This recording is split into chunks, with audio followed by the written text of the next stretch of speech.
Hi, Refuge family. This is Christina O'Neill from our Odessa campus.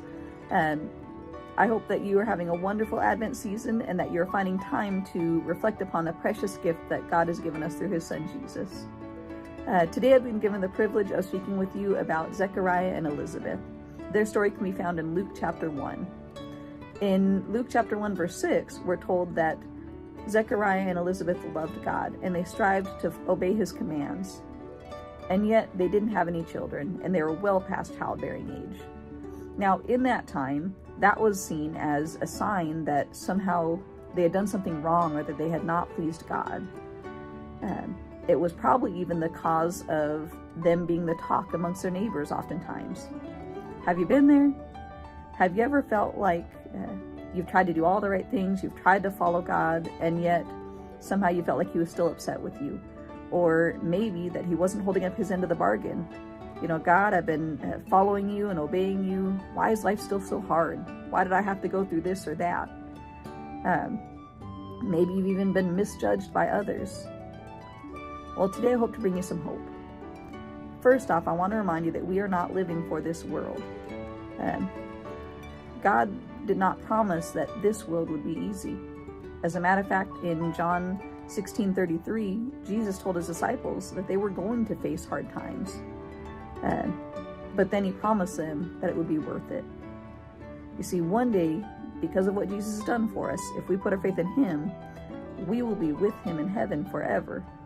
And anything that we've gone through on this earth will be worth it. I also want to remind you that just because we go through difficult times does not necessarily mean that we've done something wrong. Now, sometimes our boneheaded decisions will have consequences, but that's not necessarily the case.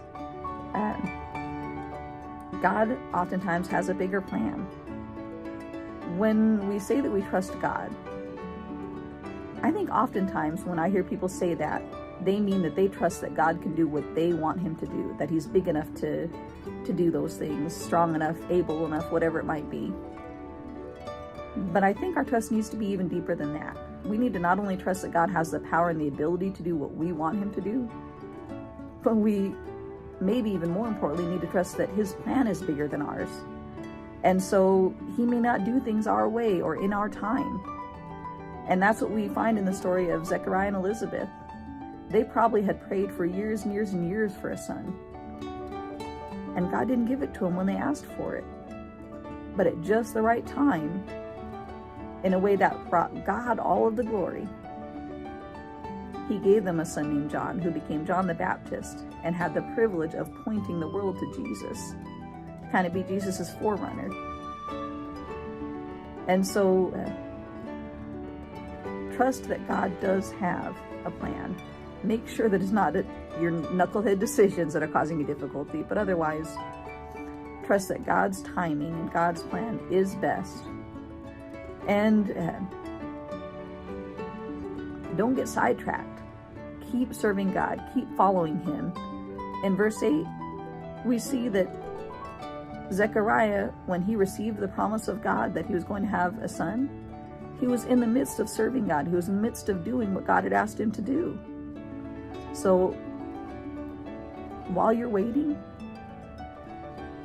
keep serving God. Keep doing things his way.